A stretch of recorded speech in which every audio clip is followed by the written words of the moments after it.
মাঝপথে আমরা শুধু একটা স্টেশনে নামতে পেরেছিলাম, কারণ এই স্টেশনটাতে অনেকক্ষণ ট্রেন দাঁড়িয়ে ছিল।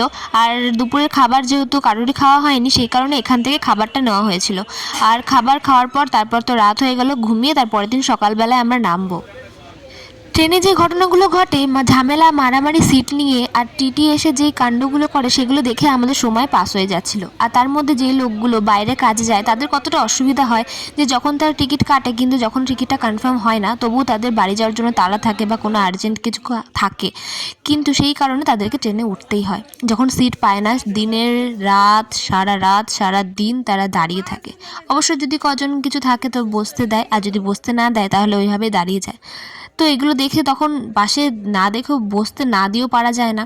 আর রাতের বেলা যখন ঘুমানোর সময় সবাই নিচ দিয়ে শুয়ে থাকে, সেটা তোমাদেরকে অবশ্যই দেখাবো। বলতে বলতে আমরা স্টেশনেও চলে এসেছি। তো স্টেশনটার নাম আমার ঠিক মনে নেই, আর যেই ভাষাটা বলে আমার সেই ভাষা বোঝার ক্ষমতাও নেই। তো সেই কারণে ওখানে কোনো ইংলিশে নাম আপাতত আমি তখন দেখিনি।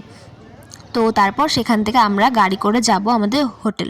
আর হোটেলে দেরি না করে আমাদের সঙ্গে সঙ্গে যেতে হবে হসপিটালে, কারণ আমাদের হচ্ছে রিটার্ন টিকিটও কাটা হয়ে গেছে। কারণ সেখানে গিয়ে যদি কাজ আমাদের কমপ্লিট না হয়, সবার চেক আপ না হয়, তাহলে আমরা মানে সেই অবস্থাতেই আমাদের ফিরে আসতে হবে, না হয়তো টিকিট ক্যান্সেল করতে হবে। তো চলো যেতে যেতে তোমাদের সাথে পুরো ভিডিওটা শেয়ার করছি।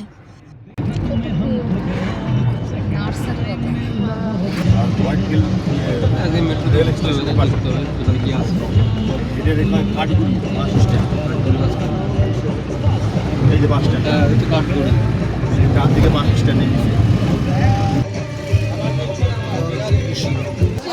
ওকে নিয়ে গেছি, একা একা যাবো তাহলে নিয়ে যাই। ও বাবা, যাওয়ার সময় ভালোই গেছে, কোনো অসুবিধা নেই।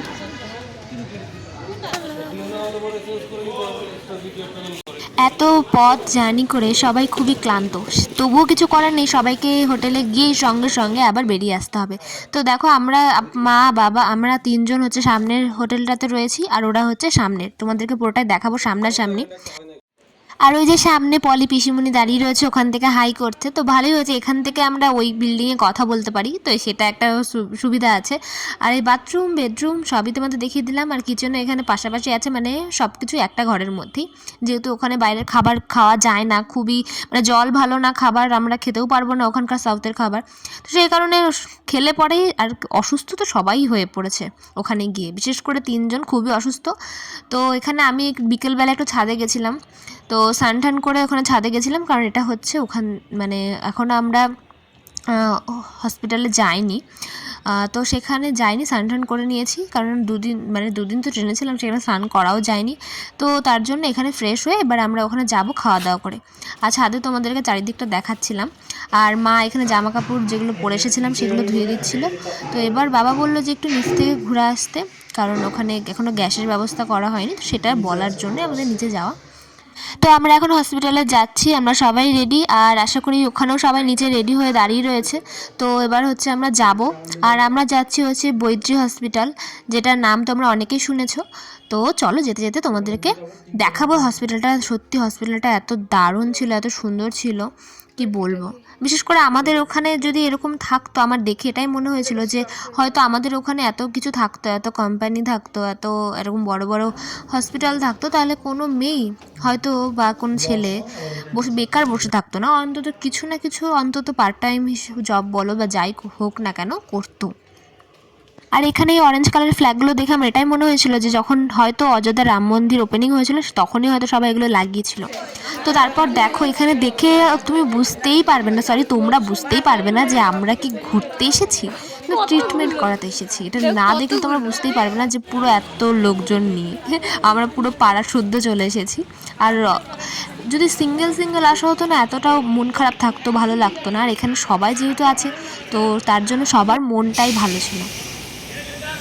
আমাদের রুম থেকে হসপিটালে যেতে মোটামুটি 15 থেকে 20 মিনিট টাইম লাগতো, সেই কারণে আমাদের বাসে যেতে হতো ডেলি। আর একটা জিনিস সুবিধা ছিল ওখানে, যে আধার কার্ড দেখালে তুমি যেই প্রান্তে যেতে চাও না কেন বাসে করে তোমাদেরকে নিয়ে যাবে কোনো টাকা ছাড়াই। কিন্তু আমাদের এখানে স্টুডেন্টদের পর্যন্ত 1-2 টাকা পর্যন্ত ছাড় দেয় না। আর কথা বলতে বলতে আমরা চলে বসেছি বৈদ্য হসপিটালে।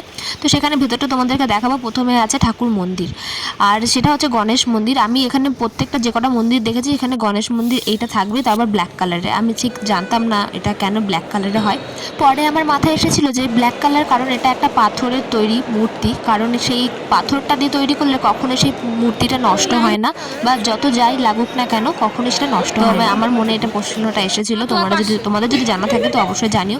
তারপর ওখানে হসপিটালের ভেতরে কোনো ভিডিও করতে পারিনি, সেখানে হচ্ছে চেক আপের জন্য ব্লাড নিয়েছিল আর তারপরের দিন ব্লাড নেবে, তো সেটা কোনো ভিডিও ভেতরে আপাতত কোনো ভিডিও করিনি, কারণ সবার মন মেজাজ খারাপ ছিল ওইদিকে চেক আপ করানোর জন্য, তখন কি আর ভিডিও করার মুড থাকে। তো তারপর আমরা মেট্রোতে করে হোয়াইট ফিল্ড যাচ্ছিলাম, শুধু এটুকুই জানি যে আমরা যেখানে থাকতাম সেটা হোয়াইট ফিল্ড, তো সেখানে হচ্ছে যাচ্ছি আমরা। তারপর সেখানে গিয়ে আবার সবাই একটু রেস্ট নিয়ে বিকালবেলা বেরোনোর প্ল্যান আছে, আশা করি বেরোনো হবে না, কারণ সবাই এত জার্নি করে এসে সবাই প্রত্যেকে ক্লান্ত। আর চারিদিকটা তোমাদেরকে দেখাচ্ছিলাম, এত সুন্দর লাগছিল, কিন্তু এত সুন্দরের মধ্যেও আমার মনে হচ্ছিল যে আমি কবে বাড়ি যাব। আমার এখানে আর ভালোই লাগছিল না, মনে হচ্ছে কতক্ষণে বাড়ি যাবো। এখানকার থেকে দেখার জন্য চ্যানেলটা অবশ্যই সাবস্ক্রাইব করে রেখো, যারা করে রেখেছো তাদেরকে অনেক অনেক থ্যাংক ইউ। আর ভিডিওটা ভালো লাগলে একটা লাইক করতে ভুলো না। টাটা।